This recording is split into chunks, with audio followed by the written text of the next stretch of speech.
And hey everyone, and welcome to Chef AJ Live. I'm your host, Chef AJ, and this is where I introduce you to amazing people like you who are doing great things in the world that I think you should know about. Sorry for being a few minutes late, but I have such a lovely guest today. We were chatting before the show. It could have been a pre-show, but we'll have to tell you another time what we were talking about. It wasn't plant-based eating, I'll tell you that. It's the third Friday.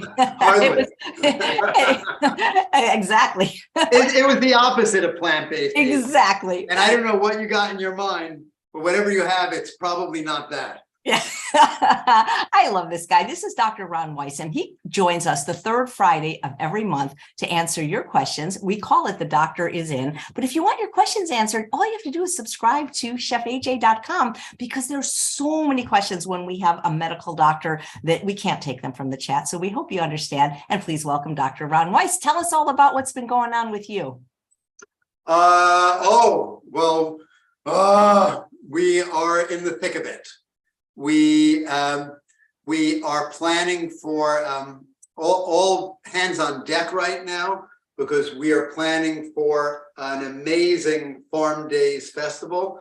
And I know for those of you who don't know what that is a two-day festival which occurs on September 9th and 10th this year.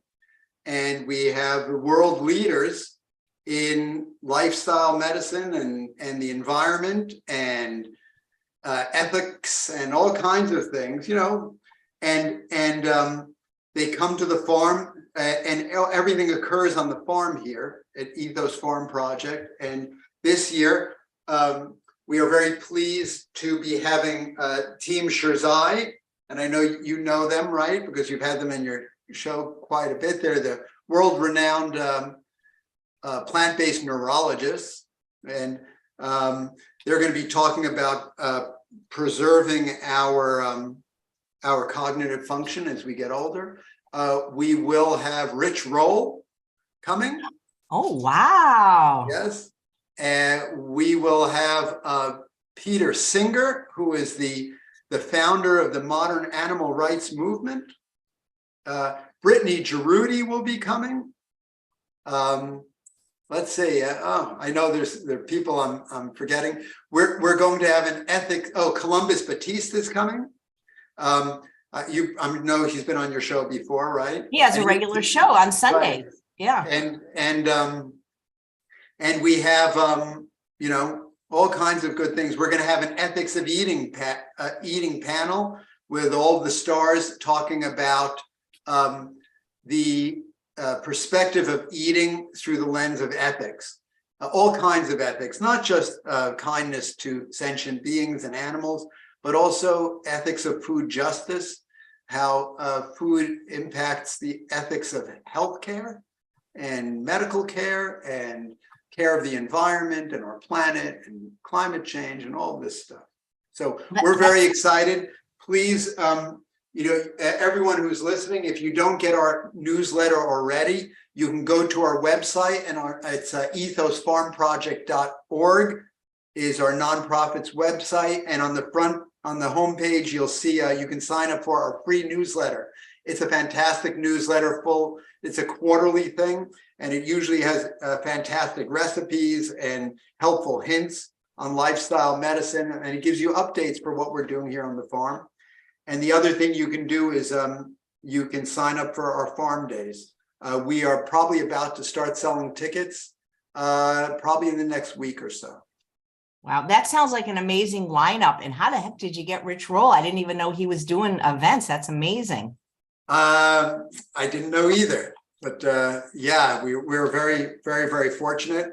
We'll have all kinds of activities, fitness activities on the farm, natural movement, mindful activities, environmental in activities, basically living on the farm. So it's a unique experience. Well, that is great, because this actually ties into the very first question, which is from Danelle, and she wanted to know, do you ever give tours of your farm? We do, you know, so the farm is about an hour west of the George Washington Bridge and Lincoln Tunnel and Holland Tunnel, just of the, you know, Manhattan. And we're open to the public. anyone is welcome to come here, especially when our Doctor's Farm Market is open, which is on weekends. And, you're free to walk around. During farm days, we have specific farm tours, which will, give you all the background of the farm and the historical significance. And it's a very, very historic place. It's 300-year-old working farm. It's a National Historic Landmark. So everyone is welcome. Nice, thanks. Well, if you like, we'll jump right into the more medical questions. Sure. Great. The first one is from Sue, and she says, Dr. Weiss, do you know ways of dealing with the itching of CSU, which doesn't stand for Cal State University apparently, but chronic spontaneous urticaria? Yes. Well, it's not just the itching that's a problem. It's the allergic reaction. So, for those who don't know what urticaria is, that's the medical name for hives. They're like welts that can all of a sudden appear anywhere on your body. For most people, many people have it occur in their life. It's usually spontaneous. It occurs as an allergic reaction to something in our environment, whether we ate it, inhaled it, rubbed up against it, touched it. It's usually very difficult to find out what the provocative substance is. But for most people, it really doesn't really matter. You can take an antihistamine like Zyrtec or Benadryl or Allegra, and it will basically, your immune system calms down after a few days or weeks and it's gone. However, there's a very small minority of people who will have chronic urticaria, and that may not go away. And it can go on for a long time. It can go on for years.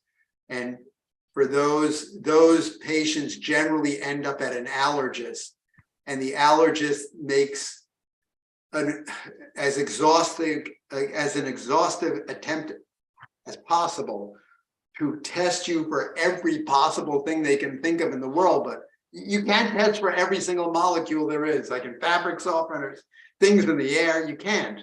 So sometimes even the allergist fails and they can't identify what you're reacting to. So it sounds like you may have reached that point. If you haven't, and you haven't been to an allergist, I would encourage you to go. The allergist will try to give you some high-powered antihistamines, but sometimes they don't work so well. I will say this. I did have a patient who had difficult chronic urticaria, and we fasted this patient. And after 8 months, it was so severe, the patient could not sleep at night because the itching, the pruritus, was just maddening. She could not fall asleep. And after 8 months, we water fasted her, tipping my hat to Dr. Goldhammer. We water fasted her, and on the 4th day, it resolved, never to return. So I believe that in my experience, long-term water fasting could help, at least because we know that long-term water fasting changes the immune system.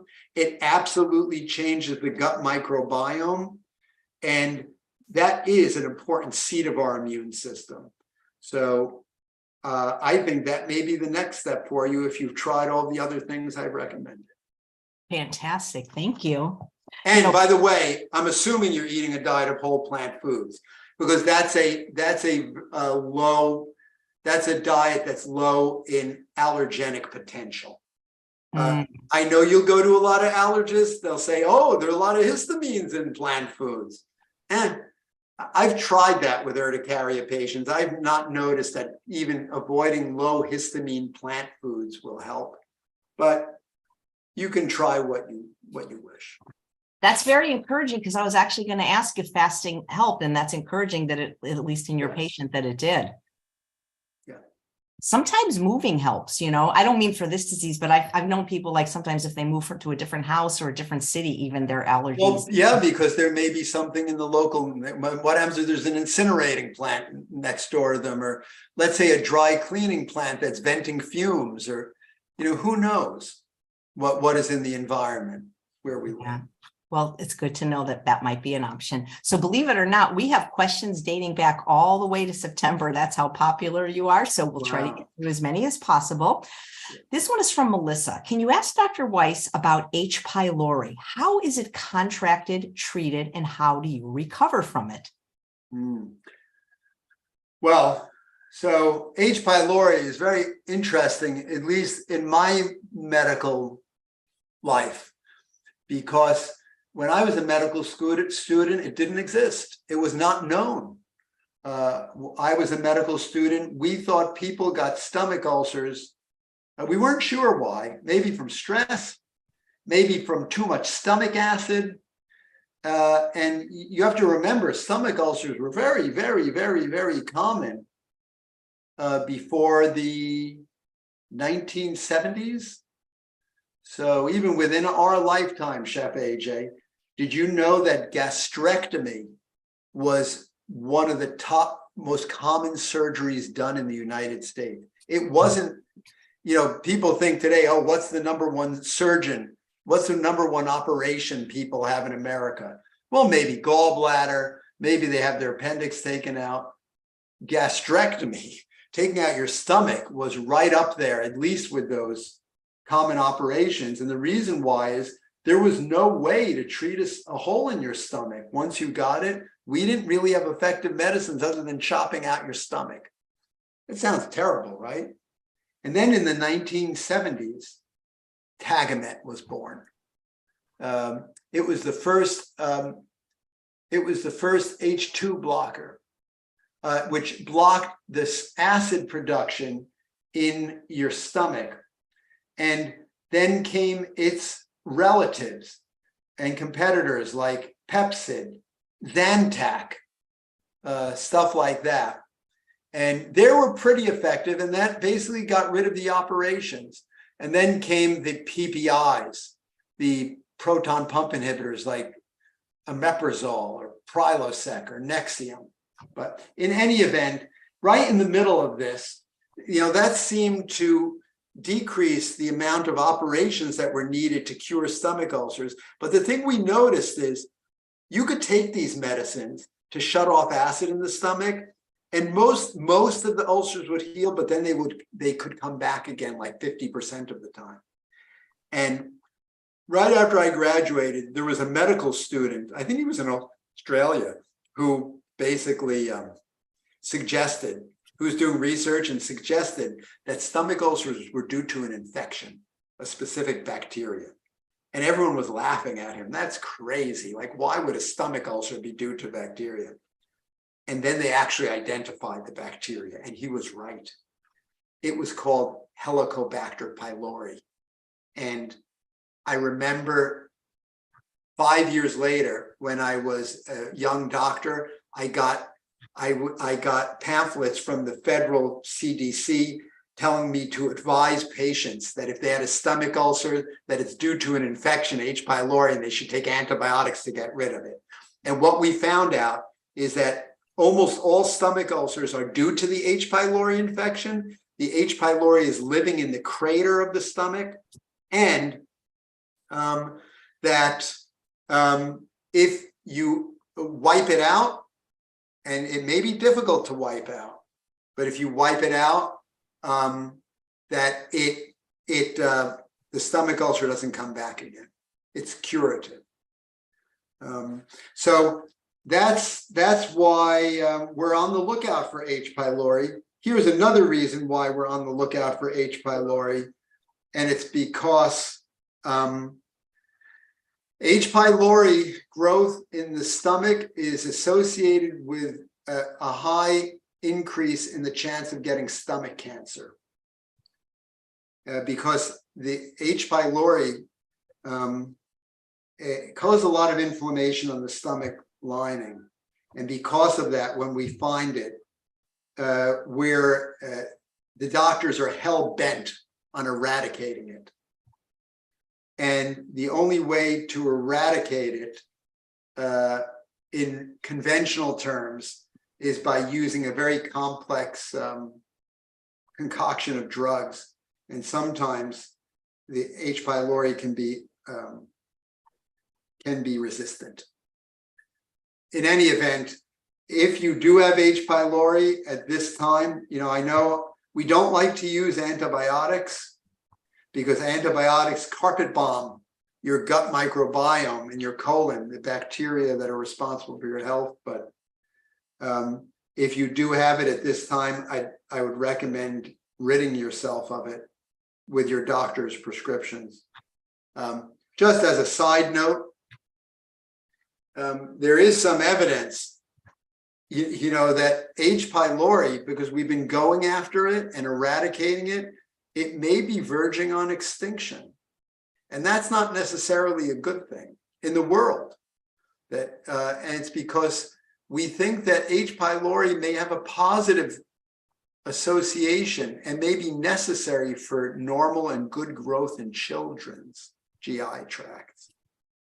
So we haven't figured all this out yet. But for now, because of the cancer risks and the ulcer risks, I would recommend at least eradicating it. Great, thank you. And then eating a diet of whole plant foods. Absolutely. Next question, I don't get a lot, but maybe you do. This is from Aurora. She said her husband, who had a heart attack in 2018, follows a plant-based diet, but he's always had trouble keeping weight on. What can he do to add weight without eating foods such as nuts, avocados, or oils? Or do you think eating these foods in moderation is okay?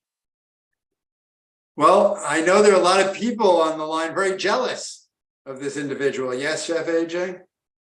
Usually we hear the opposite. Yeah, we usually hear the opposite. So, so we know how old this gentleman is? She didn't say. And this is a question all the way from September, so she may not be watching. So there are, as Chef AJ can tell you, there are different ways to eat a plant-based diet. And, obviously, if you are a person who needs to gain weight, in other words, if you're not a very muscular person and your body mass index is less than 19 or 20, your BMI, or 19, let's say, or 18, because Chef AJ, a lot of people think they need to gain weight if they have a BMI of 20 or 21 or down there. They don't. That BMI is actually optimal for longevity, for living a long life. So first find out what your body mass index is. And if it's 20 or 21, you're perfect. Why would you want to gain weight? If it's below 18, 17, 16, yeah, you are underweight. So in an effort to gain weight, all you really have to think about is eating more calories. It doesn't have to be calories from fat. It can be calories from starch. Starch doesn't have to have fat. I mean, you can, and especially, as people get older, they need more protein to build their bones, especially when you're postmenopausal and, you want to have stronger bones and reverse demineralization. Or if you want to build muscle mass, which is always desirable, because as we get older, the bones and the muscles, they kind of atrophy. So in order to prevent that, you do want to be eating enough protein, and our protein requirements increase to maintain this healthy musculoskeletal system as we get older. And I recommend to the patients that they eat at least 60 grams of protein, which is no small feat. So, and you can do that by eating a lot of legumes, right? They're extremely high in protein. And guess what? They're very high in calories. You can eat things like quinoa, and you can eat oatmeal. They're very high in calories and in protein. So you don't have to eat fats like avocados, and although I know this gentleman is probably asking about the nuts and the fats because he may be following a very low-fat diet a la Dr. Esselstyn, to make sure that to ensure that he is reversing his coronary artery disease. I believe that you can, if that's your desire and you don't want to eat nuts and seeds, you can eat foods like that and gain weight. If you want to be more liberal with the nuts and seeds, some people believe you can have walnuts, which are a relatively healthy nut. There are a lot of studies that show that nuts are healthy for your heart, right? And you can do that. It would have been interesting to know what his BMI is, because I'm not saying this is the case with this gentleman, but a lot of people think they're too thin when they're actually quite healthy. I think because our culture has changed. Absolutely. Well, because everyone that you're surrounded with, our culture is mostly obese and overweight. The majority of people who are surrounding you are have abnormally high weight. So then you in comparison look. Right. Because I read that we develop our worldview of what is normal by what we see around us. So I guess those that are not overweight are abnormal now. Yeah. Chef AJ, when I went whole food plant-based, the night I put down the China study, when I read the China study, and in it, Colin Campbell has one of the last chapters, he says, take a 30-day challenge. Eating only plants and see what happens. So I did that and I continued, and that was the beginning of my journey of being plant-based. I weighed I'm 5'11", I weighed 172 pounds, 5'10" and a half. So I was at the upper range of normal weight for BMI. I was like 24.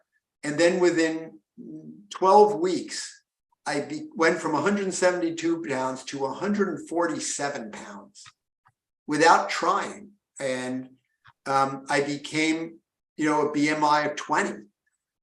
And so optimal, right? This was the exact same weight I was when I was a state swimming champion in high school. And I was, in my early 40s.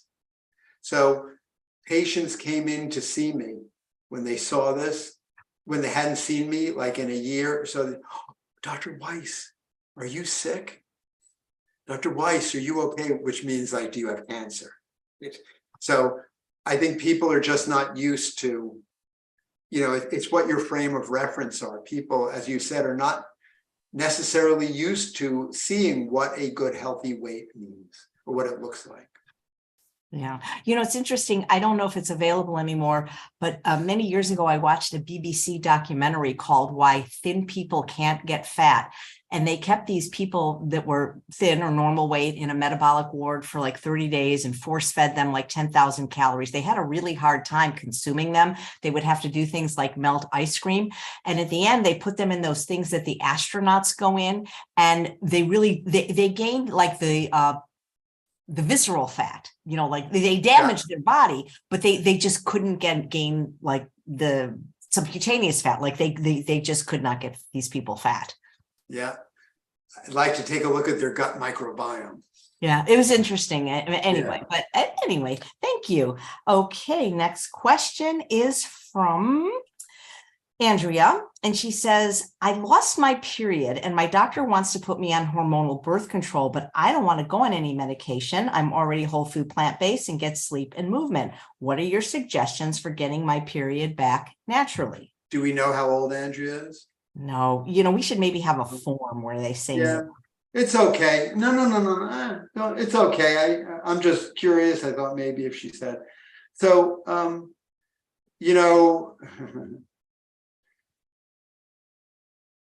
so assuming that she's not like perimenopausal, in other words, that it's okay for her to lose her period, which is, generally for most women, it's in the 40s to 50s. Then I wouldn't worry about it. But if she's a woman of childbearing age, I think that it probably would be good for her to have periods, as long as, you know, there are different reasons for losing periods. When women's physiology is extremely stressed out, like if you're training for the Olympics or you're Ironman or you're running like miles or whatever, and you're a top endurance athlete, you may lose your period because those are very physically stressful conditions for your body. If you are fasting, you know, I don't know if this woman is intermittently fasting, your body thinks, you know, you are basically facing a famine. And so why would we continue? You know, evolutionarily, the body is very smart. Why would we want to keep having periods to reproduce ourselves if a famine is coming? That wouldn't work out very well. So you would stop having periods. So just putting that out there to make sure that this woman is not engaged in very high intensity physical fitness or training or doing significant amounts of fasting. And if that's not the case, yes, I do think that it would be best to probably figure out what's going on, because it indicates that you're, you know, a woman's reproductive cycle is tract is ruled by cycles of hormones. You know, progesterone and estrogen are the two common ones from the lower rung of the echelon of the reproductive hormones, but there are all kinds of other hormones that are controlling or supervisory hormones from the brain. And in any event, it should be checked out because you do want to have normal periods. Mm-hmm. Great. Make sure that there's nothing else going on, and I would follow the doctor's advice. Thank you. Okay. You know, we have another wonderful plant-based doctor once a month named Dr. Scott Harrington, and his presentation was on understanding your lab results. And this next question is about that from Claudia. And she said, after following a starch-based diet for over a year, my doctor said my potassium was high at 6.0. What could cause that? I hope I don't have to change my diet because it's rocket fuel and I never felt better. Well, assuming that your kidney function is normal, and I'm assuming that it is, because this young lady didn't say that on her blood test that her kidney showed signs of failure. My first guess is that it's a lab error, that it's a mistake. Oftentimes, when we get a high potassium, it could be due to a traumatic blood draw in the phlebotomist's office. You know, the needle kind of had some difficulty going in, or it crushed some of the red blood cells. When red blood cells break, either in the needle or in the tube, they spill potassium, and potassium levels can be falsely elevated.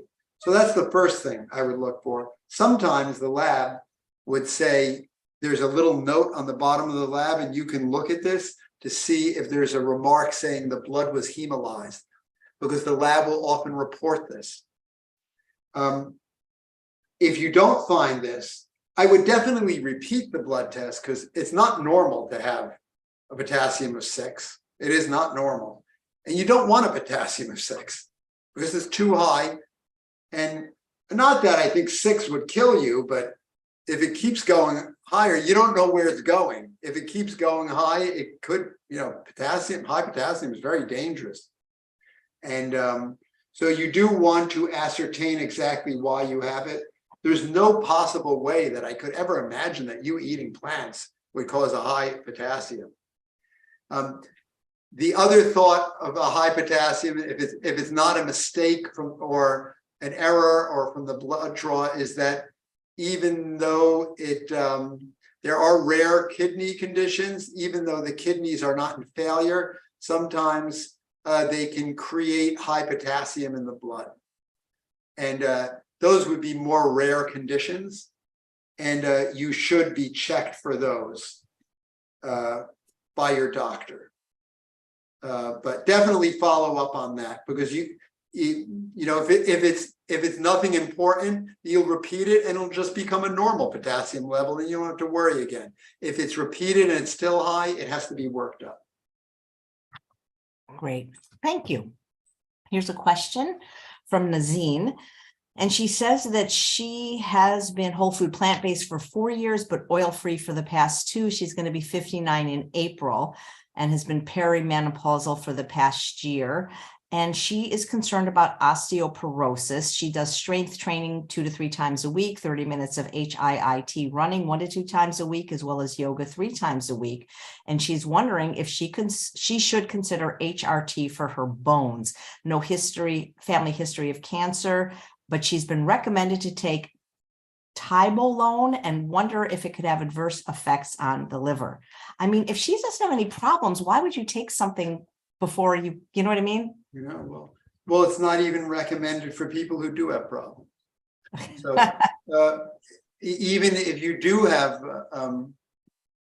documented osteoporosis, and by the way, what I usually do is I'll just get a DEXA scan when you become, if you're menopausal, get a DEXA scan or perimenopausal. It's okay, just get it. You may have a good bones, you don't know. Although I must say that the majority of women's have not good bones. I would say probably 9 out of every 10 women who just has the initial screening, in my experience, or 8 out of 10 has abnormal or low mineralization of the bones, which require attention. But you don't know until you test, so just test it. So I definitely wouldn't do that if you don't even know. And even if you do know, it's recommended in this current day that women not take systemic hormones to treat anything in menopause. And the reason why is because we know it increases the risk of getting breast cancer and heart attacks. So that's why we don't do that. And in my experience, you can just, we have good experience reversing and build the osteopenia or osteoporosis and building up the bones by eating a good whole food plant-based diet, which has enough protein, and by doing specific loading exercises on your bones. That's it. And make sure your vitamin D is okay. Nice. And so that's what you recommend for your patients. Yes, you should stay away from taking, the taking of hormones systemically, of female hormones in the face of menopause is one of the dark chapters of medical history, at least in the United States. And in my career, I was a young doctor, and it had just, as soon as I entered practice, it was recommended by everyone that this should take place as a means to treat osteoporosis and prevent heart attacks. And what we found is the exact opposite. It may help bones, but it causes heart attacks and definitely causes breast cancer. And the scary thing is, if you look at breast cancer diagnosis or incidence,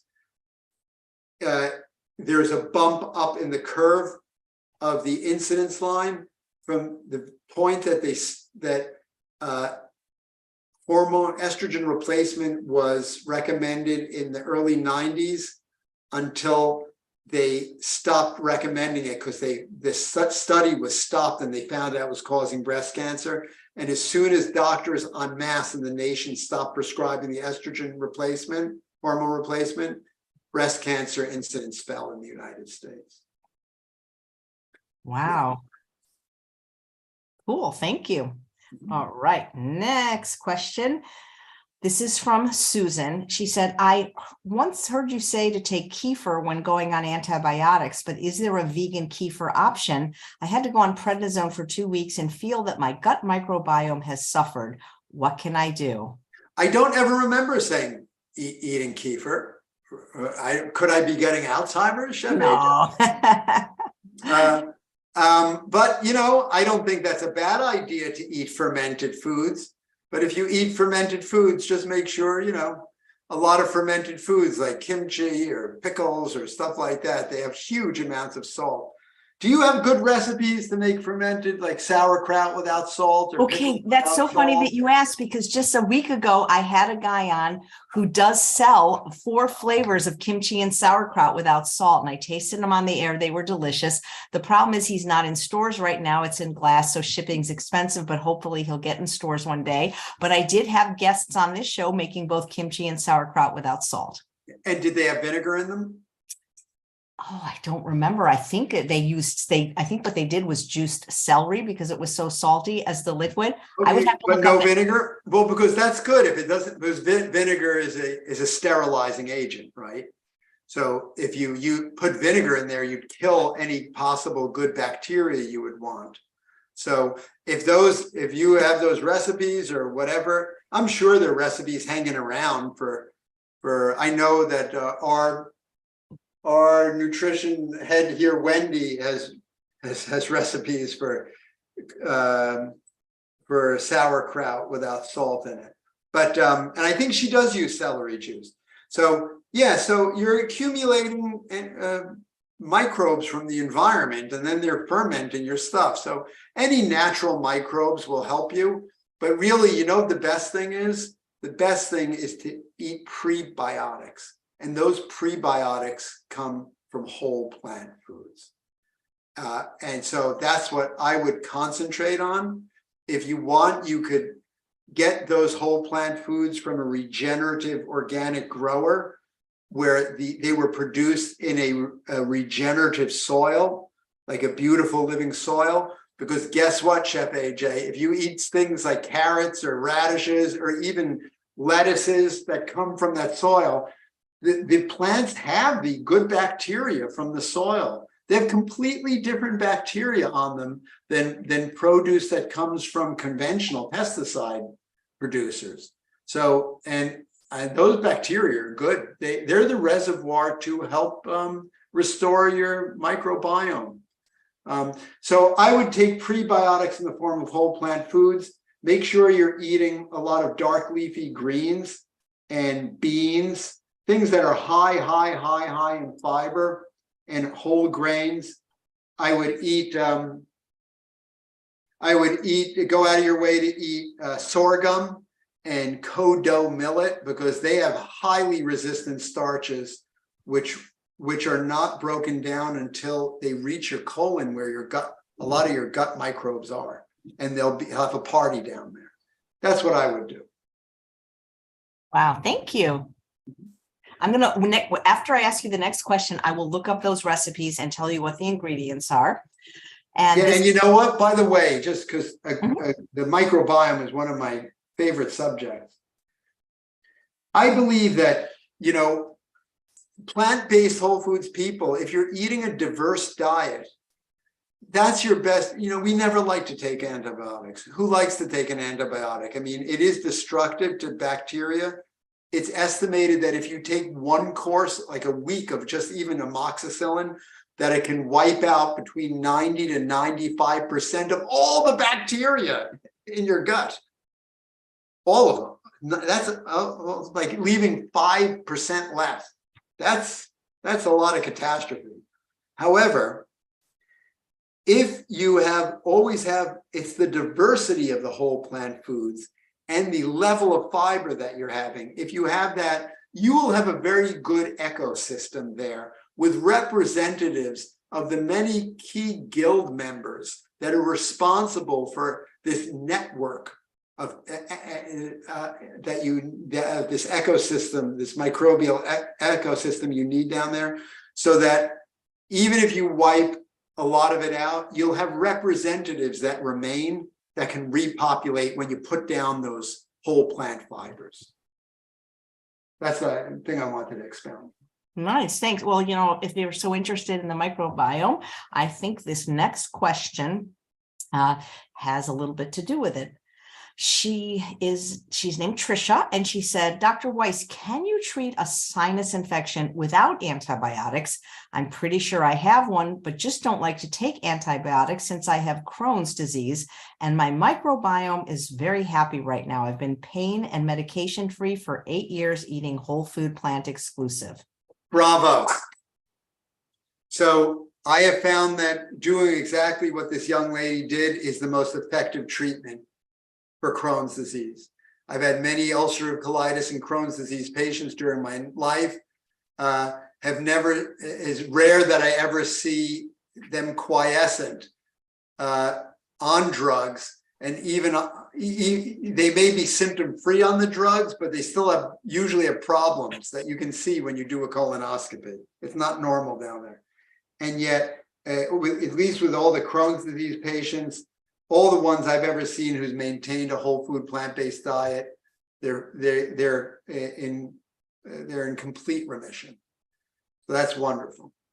Yeah, so you definitely do want to be careful.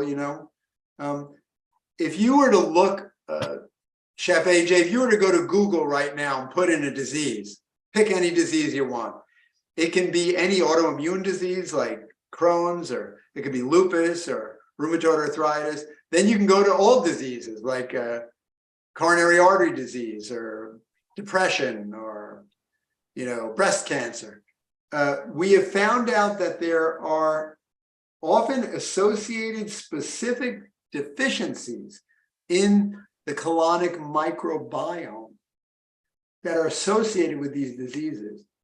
So if I had Crohn's disease and I had already known that my microbiome was compromised, I definitely wouldn't want to challenge it any further with antibiotics. And so, no, I don't believe you should take the antibiotics.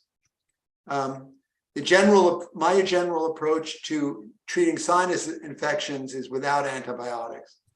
And I find that I am very successful in treating sinusitis, which is probably one of the #1 things that doctors see in urgent care visits and upper respiratory infections. I work in urgent care a couple of shifts a week. Wow. How are you diagnosing it then? And how do you treat it without antibiotics? Well, so I think that's one of the #1 diagnoses I see all day long in urgent care. Because what tends to happen is, upper respiratory infections, by and large, they are viruses. And the virus will come, the colds, coughs, stuff like that. The virus will come. The virus causes swelling of your mucous membranes in the nose, the sinus cavities, everywhere up here. And then what happens is, you have a microbiome up here too, Chef AJ. It's not only in the gut, it's all over your skin. It's in your airway passages. And so there are bacteria in there. They're good bacteria, supposedly, but when your mucous membranes get swollen and they shut off these bacteria and you start creating mucus because of the inflammation of the virus, then the bacteria have a party. It's warm in there, it's moist, it's dark. They like it and they start to grow, and your mucus starts to turn from clear to yellow to green. And that's when you know you have a sinus infection. When you blow out your nose and you see yellow snot or dark green snot, it means that bacteria, your natural bacteria, have overrun their boundaries in your cavities. The nose is connected to these sinuses, maxillary sinuses, frontal sinuses, connected to the ear. Ears are connected to the throat. Everything's connected. So remember what I said, there's really the initial cause is a virus. We don't use antibiotics to viruses. And really the bacteria growing in that colored snot is your own bacteria. Why would you want to kill off your microbiome? You wouldn't. And so we have realized that when people use antibiotics to treat sinusitis or sinus infections over the years, the more they use them, the more likely they will be getting sinus infections. Because what happens is it's like a catch-22.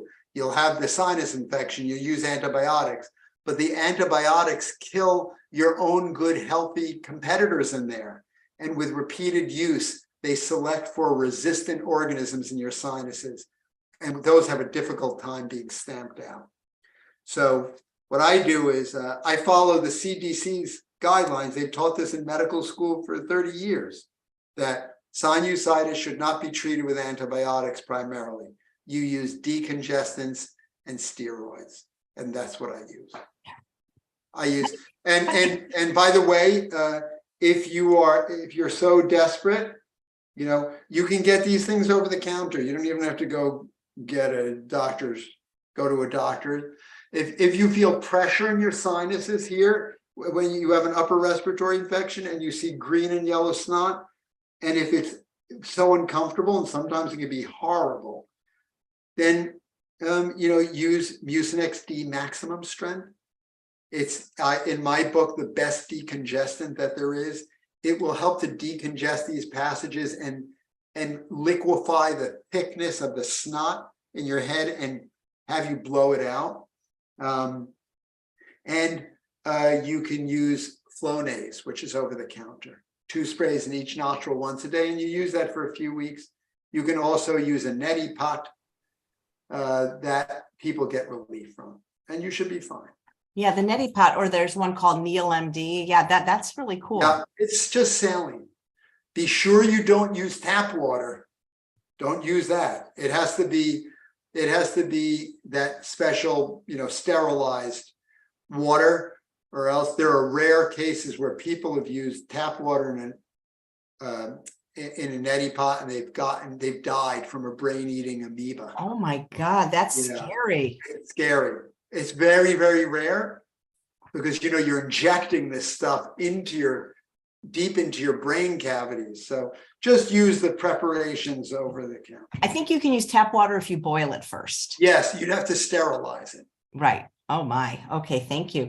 Lots of allergy type questions today. This one is from Carol. Can a plant-based diet help with seasonal allergies or other allergies such as mold, dust, pollen, or even food allergies? Yes, it can. It depends how allergic you are, and it's on an individual basis.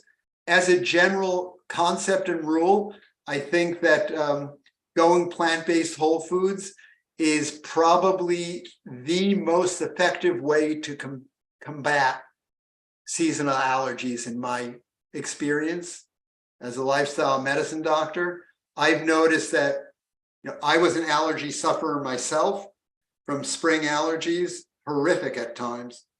In many years, I've not even had so much as a sniffle. It doesn't matter how bad the pollen is. And I would say the vast majority, 80 to 90% of my patients with severe spring allergies or fall allergies, they resolve with whole food plant-based. You may have to wait 3 or 6 months into eating like this. It won't be immediate, but I've noticed that generally speaking, after months. So the spring is upon us, Chef AJ. Let's see here. I don't know what your seasons are there in California, but about now, allergies will start picking up here in New Jersey, New York. Going plant-based will not help you for this spring, but definitely for next spring and the fall. As far as food allergies are concerned, that's a bit of a different matter. I did have some patients who had oral allergy syndrome. That's when people have difficulty eating the skins of fruits like plums, peaches, apples, pears, cherries. They're usually either pome fruits with seeds like apples or stone fruits like peaches and plums.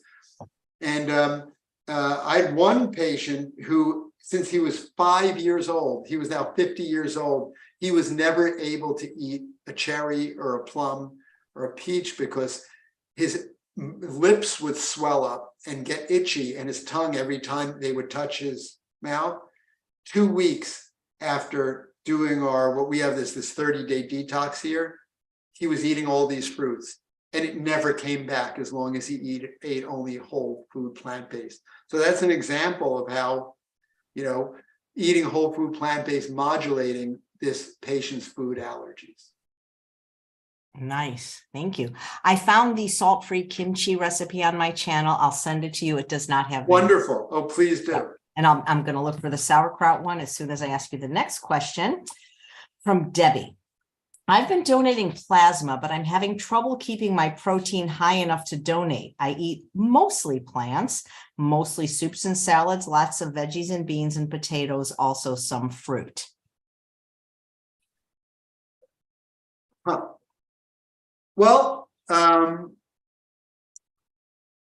no other information on this young lady. That's it. Yeah. So, I'm assuming there's a medical reason as to why she's donating plasma. Plasma is the antibody, it's the immune portion of your blood. And it's used for patients who have immune deficiencies, who can't make their own antibodies. That's basically, or who need antibody transfusions. So there may be a family member that needs this, or who knows. I'm assuming that she may want to continue doing this. If she doesn't have to, and if she's just doing it out of altruistic reasons, perhaps she could just donate whole blood. If you want to be a donor, which is a beautiful thing, because we always need blood and blood products for people who are in serious trouble. They may not have that high bar for you. The bar for that is just, basically your hemoglobin. They're not looking at your proteins in your blood. The other suggestion I have is that to look again, to make sure you don't have a protein deficiency. Chef AJ, where do you get your protein from? From people that ask me that question. No, I don't. Just kidding. I used to laugh at that question, Chef AJ. And I used to say, where do giraffes get their protein from? Where do cows get? But it's not so funny anymore. And it's because I find that a lot of people who are eating plants are protein deficient. They're protein deficient. I see it all the time. And the reason why is because they're not eating the right balance of whole plant foods, not eating enough. So that's my suggestion to you. Make sure you're eating at least 60 grams of protein a day. You may not be. Like we mentioned earlier, right? This lady wanted to know about osteoporosis. We have patients here that no matter what they do, they can do loading exercises, they can take vitamin D, they can do whatever they want, yoga. They won't improve their bones unless they're eating at least 60 grams of protein a day. At least that's what I've seen. You may have a similar situation. I've also seen that there are other markers in the blood where plant-based whole foods people who are not eating enough protein, and it's easy to do that, Chef AJ. Look, if I ate mostly vegetables and fruits and not so much legumes, some legumes, but not that much, I may get into a protein deficiency program. Maybe not that much high protein grains. I may have a relative protein deficiency. So I would tell this lady to make sure she calculates the grams of protein she's eating a day, and if it's sub 60, get it to between 60 and 80, and then 3 months later, check your blood to see if you're appropriate to donate plasma. Sounds good. Thank you. There's so many questions in the chat, but people have to understand we got to follow the protocol. This question's from Melissa, and she wants to know how you test for iodine deficiency and what are the symptoms of being deficient? And is it even important to be tested if you don't have a regular source of iodine in the diet due to not consuming salt? Yeah, those are all excellent questions. Iodine comes from the sea, and it can be deposited in the soil. And the foods you get that are grown in that soil can be rich in iodine, But, probably most of the food that we get that you're eating is not grown near the sea. It may be grown in interior lands and soils, which are relatively poor in iodine. So that's why the authorities decided to iodize salt, table salt, long ago, like Morton salt. It'll say iodized on it because we didn't want, in countries, like in underdeveloped countries where they don't have access to this, you can get a condition called goiter of the thyroid, which is a thyroid illness where the thyroid gets ill because it doesn't have access to iodine.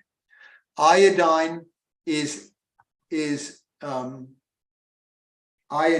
mandatory for the thyroid to have in order to operate. It is only used by the thyroid. Iodine is not utilized by any other tissue in your body. Isn't that amazing? Only the thyroid. That's the only reason why we use it. But the thyroid's so important, Chef AJ, because it controls the burning of energy in every single cell of your body. It controls your metabolism. So we really want to make sure that people don't become iodine deficient. Guess what I discovered when I started checking people's iodine levels, Chef AJ? That they were low. Eating plants and not eating salt, table salt. I bet that they were low. I would say about a third of them are non-detectable. We couldn't find any iodine in them. Wow. Now, I must say that the way you test for this is, you can't test for everything in the world because we do have tests, but it doesn't mean just because you can get a laboratory test that it is reflective of real body stores of a certain mineral or vitamin. It may not be. And so is this case with iodine in the blood. You can't get like an iodine level of the blood and have it be accurate. It's thought that the most accurate test that you can do to assay iodine is a urine test for iodine. And so that's what we get. And so I found out that 20 to 30%, and by the way, a shout out to Nathaniel Smith. If you're out there in the ether listening, he was our wonderful nurse practitioner who about 2 years ago brought this up and wanted to start doing this, testing people's urine iodine. And that's what we found out, that there were a large minority of people who were deficient. So I tell people you need to supplement with iodine because iodine is mandatory for the thyroid. You don't want it to be non-existent in you. And most of the people where we find it's non-existent, guess what? The thyroid is operating normally. And that's the genius of our bodies and evolution. We evolved in environments of iodine scarcity. And so because a lot of us weren't living near the sea. So as humans evolved, our thyroids evolved to snatch up every last single atom of iodine there was. It's hungry for iodine. So if you have no iodine in your urine, it may be because the thyroid is still snatching up every single last available atom of iodine, but you don't want to stress it out so much. Take iodine. You can do that either by eating seaweed. We tell our patients to eat a teaspoon of aramay or a teaspoon of dulce flakes every day, or you could eat 2 sheets of nori. The seaweed comes from the sea and has iodine. Or you could just take an iodine supplement. 150 micrograms every day is what the federal government recommends. And I've noticed that as long as you're consistent with one of those options, you'll do great. Great. Chef AJ, I'm looking at the time. It's 3:03. Yeah, you got to go. We were. You know what I wanted to propose to you? What? I hate to be a boring doctor. You're not boring. And I want to always remain fresh and vital and say exciting things to your audience. So I was wondering if you could poll your audience to see what they prefer. Do they prefer a format like this where I just come on and we chat about questions? Would you like certain topics? Like, would they like a show? And I can recommend some topics. Like, for example, one of the things I was thinking about was bringing on our lifestyle director and taking specific questions as to how we solve healthcare issues with mindfulness. Like that's a big tool that we use in our program, in our practice here. Or, how we solve lifestyle medical problems with mindfulness-based stress reduction. Or maybe diet prep questions. But I was thinking maybe that if people are interested in the mindfulness aspect and how you can, in a practical way, apply it to your everyday practices at home to make yourself like a ninja. If you want to hear about that, that's a suggestion. If not, I'll just keep doing these questions. You let me know. So, we're getting a mixed bag. People love the open format. They're saying you're absolutely the best. Some people do prefer topics. Colleen says, I like anything from him. I learn no matter what he talks about. Stephanie, I could listen to Dr. Weiss every day. Love the format. So, I think, when the more people we ask, the more opinions we're going to get. So I think we're in trouble. I think you should do what makes you feel the best, what you enjoy, or maybe just mix it up a little bit. I mean, okay. we got questions going all the way back several months. It's going to be up to you. Good. Okay. To be continued. Well, thank you, Dr. Weiss. It's always fun learning from you. Thank you, Chef AJ. It's Take great care. being with you. Thank you. And Bye. thanks all of you for watching another episode of Chef AJ Live. Please come back in 2 hours when Kathy Hester is once and for all going to settle what is the best ice cream machine to make vegan ice cream.